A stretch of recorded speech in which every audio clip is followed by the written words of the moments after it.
Oh my God, who is this? Yeah. Oh my gosh, who is singing so funny? Yeah. Yes. What we got? We got science. What? We got music. Put them together, let's use it. Wait. Let me be the substrate in your ear receptors. And let this not just be one endeavor. I get crunk on the science. Yeah, I pull the lever. And with the music, I just hope you say, dang, you clever. Whatever. Bring it, master what matters. All the while my life is scattered. You surge on in general. I guess you're David Satcher. And you bet I got you when it comes down to the laughter. And whatever may come after. Scientifically sound so profound. Gonna convert energy like it's dollar to the pound. Just listen to this while you're making some hash browns. Or maybe later after you raking some cash mounds. Who am I? It's Ralph from the South, who raps out his mouth. And we bring the music to the science that's around. And that's on period. And I just thank you for hearing this scientifically sound. Oh my God, I'm so excited. I'm so excited.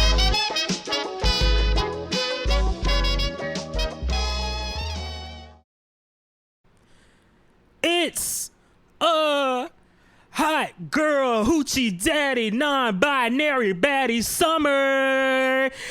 You know who it is? Ralph from the South. I'm the host that does the most even when it's toasty outside. How's everybody doing today in this wonderful summer weather? Happy Pride to all of you. Happy belated Juneteenth to all of you out there listening. If this is your first time listening to Scientifically Sound, I say, what it do, what it is.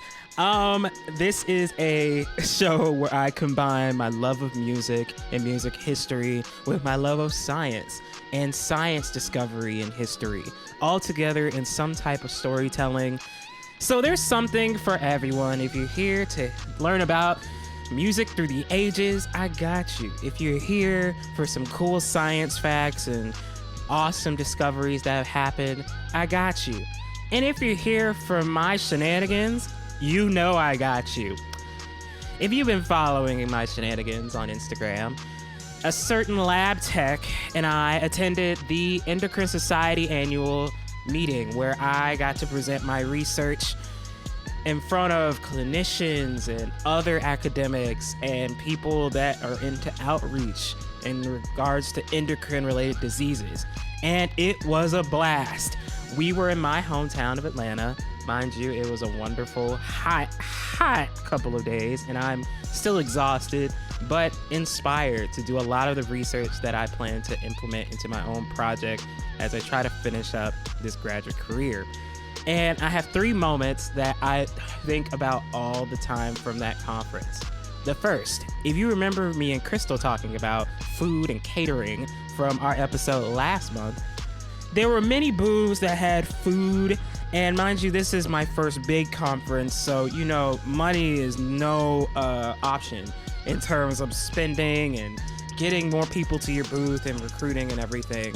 But this drug company went all out and had an artisanal avocado toast station where you could get, of course, your basic avocado toast, but you can top it with hard-boiled egg, bacon, peppers, and they gave you veggie straws on the side. And it was free. So to all the other conferences out there and the administration, all that, step your game up.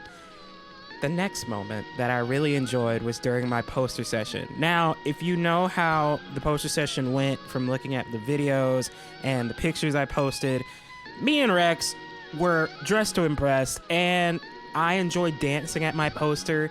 One, because I'm always excited to meet new people and also talk about my research, but I'm just different. I like to jam out because I know sometimes standing for 2 to 3 hours is a lot to talk about your research, not to mention the loss of voice you get after talking about it. And as I was dancing, a Renaissance endocrinologist by the name of Lizelle Douillon, who's a Haitian endocrinologist in Michigan. Shout out to you if you're listening. If not, I hope I meet you once again. She came to my poster, and it was a great discussion of just like one encouragement from her. She had a lot of black mama energy, and I was so happy. just to be embraced by someone in the community on the other side. And even talking about the research together, as she comes from a background of diabetes, obesity, but she's always interested in other people's science on, say, endocrine-related cancers, as well as hormone imbalance. And so it was just nice to have her there, and I hope to invite her to my defense one day, or at least show her the paper I made after I finished my research. And the final moment, which was honestly one of the biggest blessings from that trip and probably in my career, didn't happen at the actual building or the conference.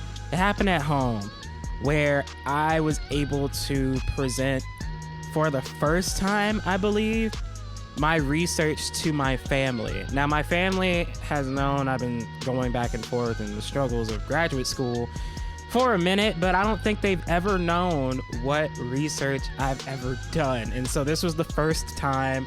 So we all gathered in my parents' room, my mom, my dad, and my brother. And I had a miniature version of my poster, and I just discussed the research with them. And it was so fun. My brother, coming from the environmental biology background, had a ton of questions. My mom was joking but also serious, and it led to a discussion about family history and our health on both sides of the family, which is nice to have, which I encourage every person to discuss that with your family at some point or another. The younger the better. And it was just nice to present from my dad. My dad was so attentive. And before I forget, also happy belated Father's Day to all the fathers out there. I'm so blessed by all of you, especially by my dad. But it was just a nice time to just talk about my science with them. I didn't have to be really specific. It was a nice challenge just to bring it to my family. And I encourage every scientist not to get so caught up in discussing what you study in the academic setting. Bring it to other communities of interest at different levels, because it will challenge you to distribute this knowledge to others that may inspire them to be healthy, that may inspire them to watch what they eat, that may inspire them to focus on their own health in a whole different way. It'll also inspire other people to look at just what the great science is going on in our world today. I mean, all my stuff is focused in on drugs and how they affect cells, but even then, just knowing that that type of work is being done so the clinic can improve overall, that's important and kind of cool. Today, I want to do a different format of episode where instead of focusing in on one song and one scientific discovery, I want to have a fun fact type of episode, if you don't mind.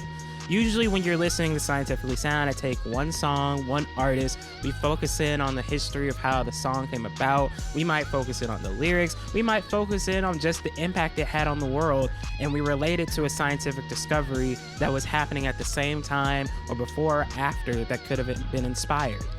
But I want to have fun. There are some songs I never will get to talk about on a full-scale episode, but it's still important to learn about. I have 4 short stories for you, all relating to summertime memories that I've had growing up. 'Cause summertime, when the living is easy. Shout out to the jazz standard and Ella Fitzgerald. But I digress. Ralph from the South here. Let's get into it.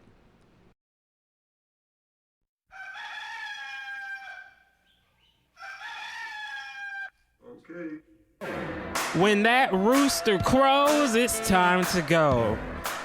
Now, growing up, there were 3 radio stations that were always played a lot in my household, whether it was going to school, whether it was waking up for summer enrichment or summer school.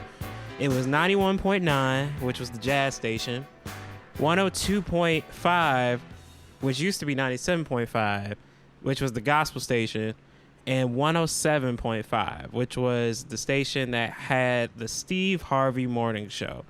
Now, that particular show was the hub for all your soul, your funk, and old school R&B as well. And it would be car rides to summer enrichment or sometimes going to work with my dad when I would hear the 1982 hit, aka the wake-up call, called Early in the Morning by the Gap Band from their album, The Gap Band 4. Now, this particular song was in the top 50 hits in the 80s consistently throughout the year and years to come. We have the lead, Uncle Charlie Wilson, and his brothers, Ronnie and Robert Wilson, along with the rest of the band, belting these words.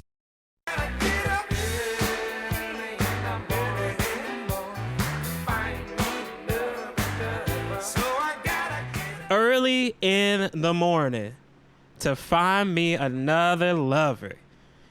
Now, these three were singing about finding a new bae or boo that drives them to wake up. But you see, while they are trying to flirt and try to get a new lover like it's automatic, for us, we wake up to a different beat. For us, we wake up thanks to a thing called circadian rhythms. Circadian rhythms are biochemical, physiological, and behavioral cycles that occur within us over a course of approximately 24 hours. Now, these type of rhythms mainly have influence on the fluctuations of your body temperature, the hormones you secrete, even urine production and blood circulation flow, metabolism, and even sometimes your hair growth. Keeping all of this in mind, it's majorly important in regulating your sleeping and wake-up cycles. Now, when it comes to sleeping, we have a wonderful hormone called melatonin. This hormone is located in your pineal gland, and it fluctuates in response to the presence of darkness, beginning in mid-evening to early morning, just before the sun rises. Which is overall why we really sleep well at night. It would be different if, we were sleeping in the middle of the day in the middle of sunshine, right? And after all of that melatonin secretion, when the sun rises, and for the Gap Band, when the rooster crows, you wake up and another hormone takes the place for activating your entire body called cortisol, which comes from your adrenal glands, all to perk you up and get the people going. Cortisol not only does that, but it also regulates your body's stress response. It also suppresses inflammation and regulates your blood sugar. And under normal conditions, as we grow up and as we become adults and everything, your circadian rhythm begins to change, and sometimes your body can work against you. For example, I'm a grad student. For some who are listening, they're grad students. Maybe you're a parent that's working late on something. Maybe you're a child that wants to stay up and watch a movie. To some of us, nothing's wrong with that. But as we stay up and work on something or do something, all the lights that are on just to do that one thing, that computer screen we're staring at when we're finishing up a report, that TV screen that we leave on to watch certain things, they affect our melatonin production, being that lights on. Melatonin is in response to the presence of darkness, which is why we should probably be going to bed a little bit earlier, turning off all the lights, maybe just dim some lights sometimes. On the other end of the spectrum, cortisol is being pumped out a lot as if you're in high stress situations all the time, which also isn't good, and it leads to sometimes the unfortunate disease of Cushing's syndrome, where you're pumping out all this cortisol. It can lead to side effects such as weight gain. It can lead into sensitive skin in terms of you bruise easily and also get sick a lot. So for all of you listening, this summer, to the next summer, and to the next summer, me and your circadian rhythm have a message for you. Go to bed on time. Bridgerton can wait. And if necessary, ask your physician to test your cortisol levels.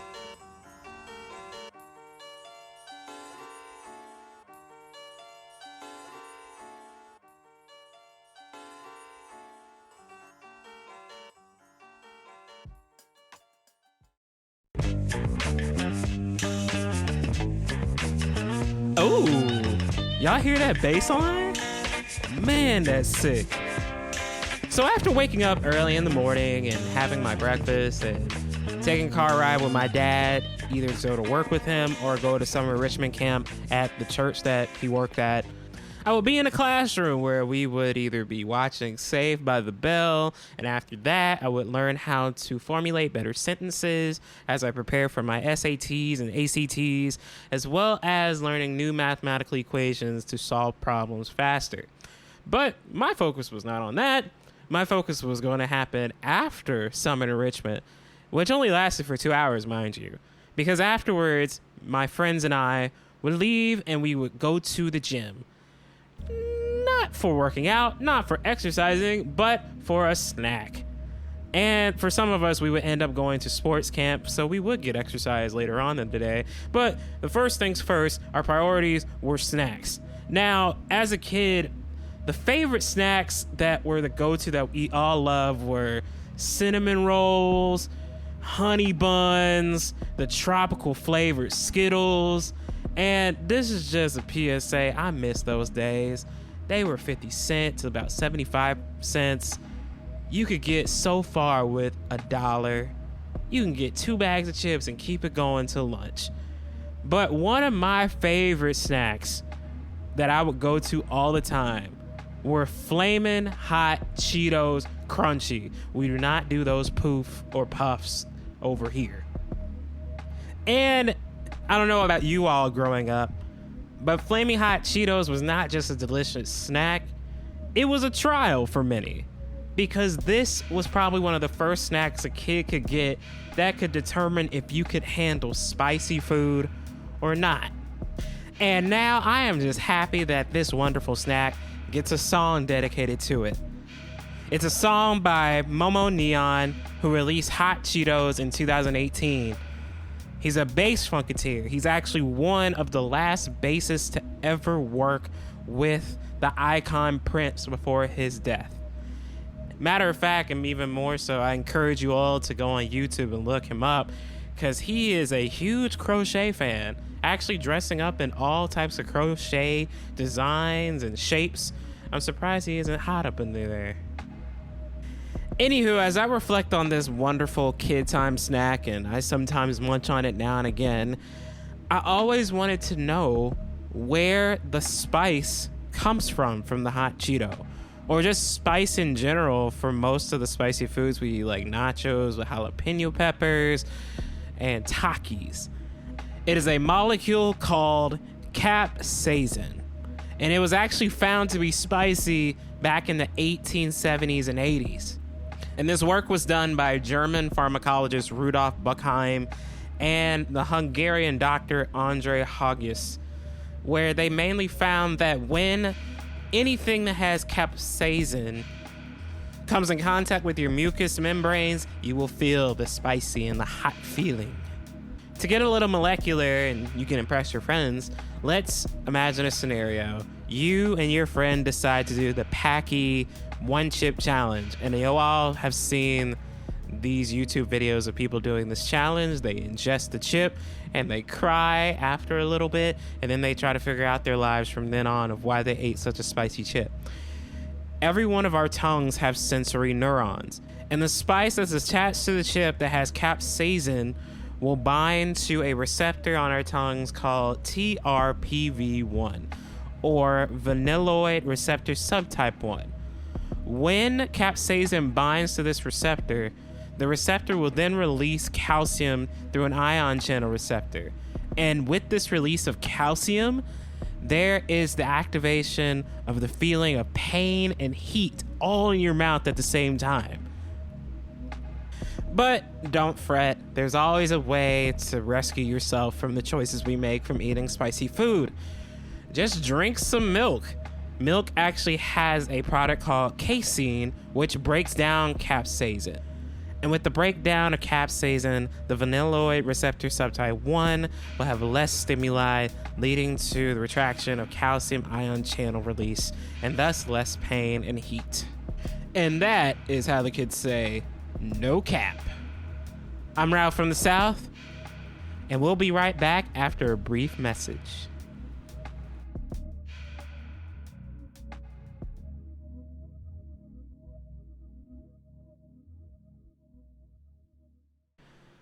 Hello everyone, Ralph from the South here. Big announcement. Scientifically Sound has a website. That's right, everyone. Scientifically Sound has a website. The website is scientificallysound.net. In its basic form, it has all the episodes of Scientifically Sound. It has all my shenanigans that I put up on the social medias. And big news, it has our first installment of merch. That's right, everyone. We have Scientifically Sound merch. T-shirts that come in white, black, and navy blue, 100% Rex the Lab Tech approved. And who knows how this website will flourish. It could turn into a community for all of us just to talk about our love of science and art and music and everything all in between. Go to scientificallysound.net and let's get back to the show.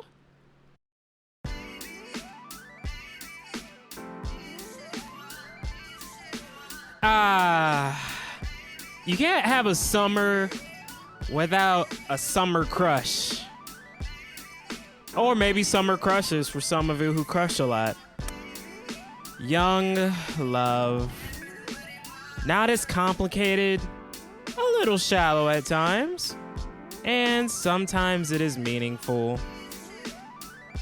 It all really depends. Sometimes it depends on how cool you are. Sometimes, unfortunately, it depends on what stuff you have. And, of course, how you look. And overall, that just leads to who you fell in love with.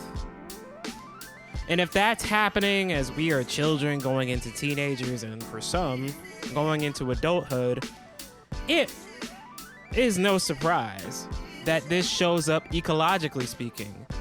There's really no difference, but there's a little bit more pizzazz. And we see this with birds, all within the mating and courtship season. Shout out to all the birders and ornithologists out there. You all have a wonderful job of studying birds, their patterns, and overall just how they live.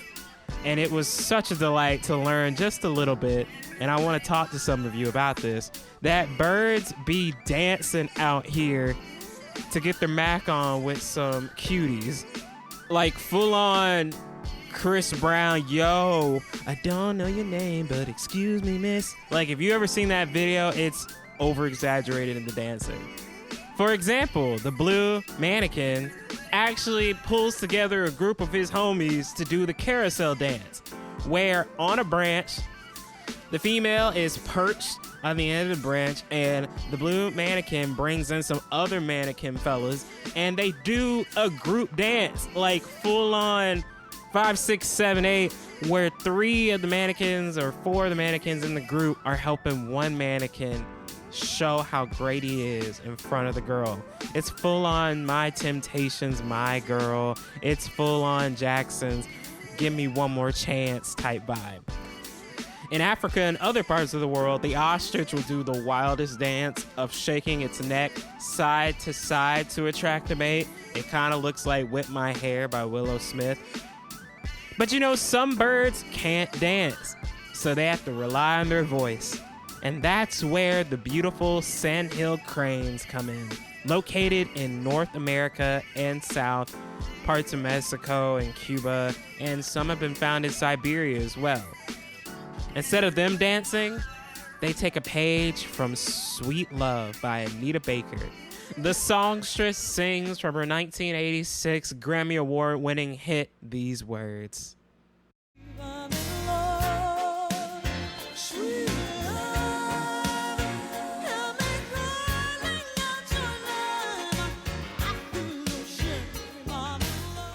Sweet love, hear me calling out your name. I feel no shame.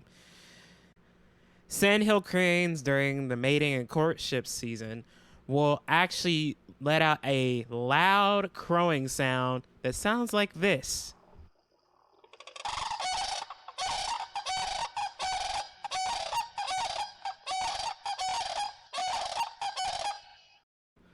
And from there, mates start to attract to one another where they're just like, oh, he sound nice. Ooh, she sound nice. And they're able to have pair bonding, which sometimes lasts for years and years and stay together in monogamy.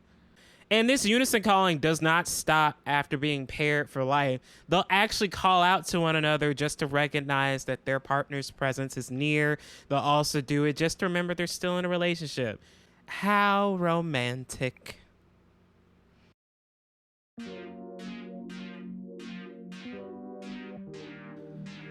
How about we finish it up with a short but fairly comical story? Like with every summer camp, you gotta take a field trip. For some, they go to the pool. For others, they go to the bowling alley. And for us, our favorite place to go to as a field trip was Golden Glide, a roller rink famous in DeKalb County, Georgia. And there you'll hear a mix of songs, but it's always a classic when you hear the song that goes like this.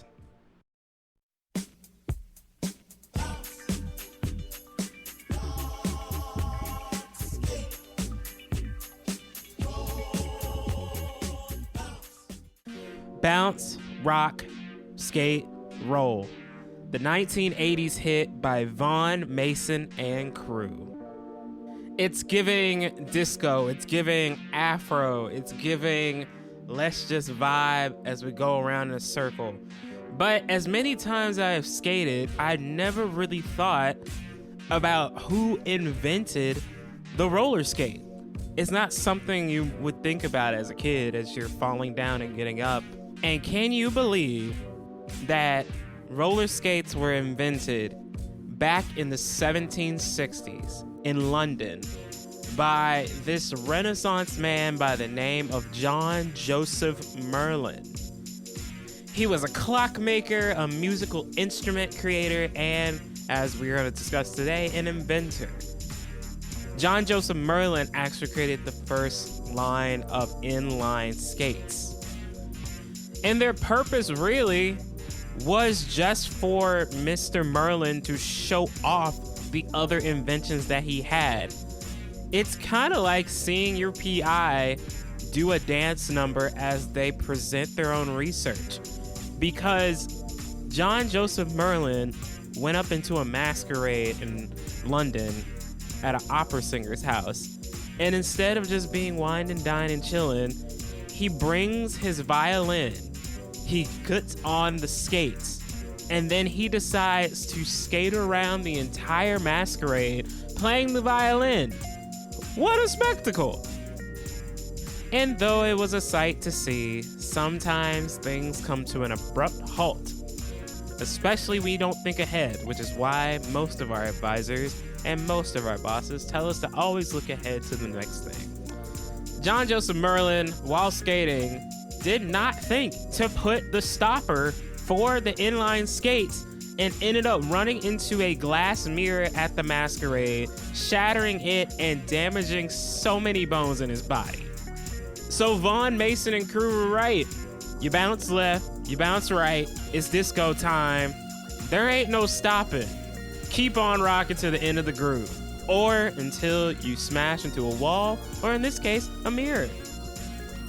But what is uplifting about this invention that will go on to have an effect on all of us having fun outside is that during that time period, his science was used in art, where roller skates would actually be used in the theater to mimic ice skating, as if a player was going side to side across the entire stage for a performance. I love it when an invention gets repurposed for something more. Thank you so much for listening to Scientifically Sound. I have been Ralph from the South. I hope you learned so much from these short stories, a little bit about me, a little bit about some science that plays a role in some of my memories from the summers as me growing up. If you enjoyed today's episode, please like, share, subscribe with all the streaming services that are out there where you listen to this podcast. If you want to follow us, please follow us on Instagram at Scientifically Sound. You can also email us at thescientificallysound.com. And as you already heard, we have a website, so you can always hit us up on that and share it with your friends, share it with your loved ones. To all of you, have a wonderful summer. Keep it cool. And I'll be right back with you next month. scientifically sound. Peace.